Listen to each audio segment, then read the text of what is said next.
Bachelor of hotel management లో university first rank, second rank, third rank. Sun International, Visakhapatnam, Hyderabad. సోమవారం ఒక వార్త మీడియాలో గుప్పుమంది. అదే వైఎస్ విజయమ్మ జేసీ ప్రభాకర్ రెడ్డి భేటీ వార్త. జగన్ కి బద్ధశత్రువైన జేసీ ప్రభాకర్ రెడ్డితో విజయమ్మ భేటీ అయ్యారంటే ఏదో ప్రత్యేకమైన రాజకీయ కారణం ఉందన్న అభిప్రాయం అందరిలోనూ కలిగింది. చాలా కీలకమైన ఈ వార్త క్షణాల్లో దావానంలా వ్యాపించింది. ఈ వార్తలు చూసి వైసీపీ వర్గాల గుండెలు గుబేల్మన్నాయి.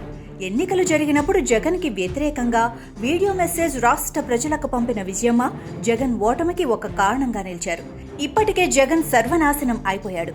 ఇప్పుడు ఇంకా నాశనం చేయడానికి విజయమ్మ జేసీతో భేటీ అయిందేమోనన్న అభిప్రాయాలు వినిపించాయి.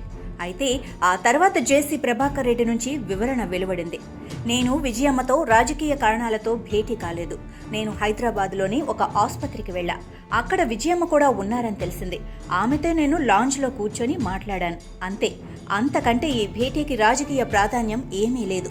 అదే సారాంశం వచ్చేలా ఆయన వివరణ ఇచ్చారు. దాంతో ఈ ఇష్యూ సద్దుమణిగింది.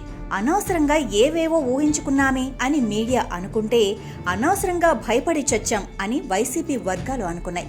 కానీ ఈ భేటీ అంత లైట్గా తీసుకోవాల్సిన భేటీ అని మాత్రం అనిపించడం లేదు. ఏదో ఆసుపత్రుల్లో కాకతాళీయకంగా కనిపించినప్పటికీ జగన్కి శత్రువైన జేసీ ప్రభాకర్ రెడ్డితో విజయమ్మ ఎందుకు భేటీ అవ్వాలి? అలా భేటీ అయితే అసలే అనుమానపు పక్షి అయిన జగన్, షర్మిల మీద పీకల వరకు కోపంగా ఉన్న జగన్ ఈ భేటీని రాజకీయ కోణంలో ఆలోచిస్తాడేమోనని విజయమ్మ అనుకోలేదా? సరే, కాసేపు అసలు ఈ భేటీకి ఎలాంటి రాజకీయ ప్రాధాన్యం లేదనే అనుకుందాం.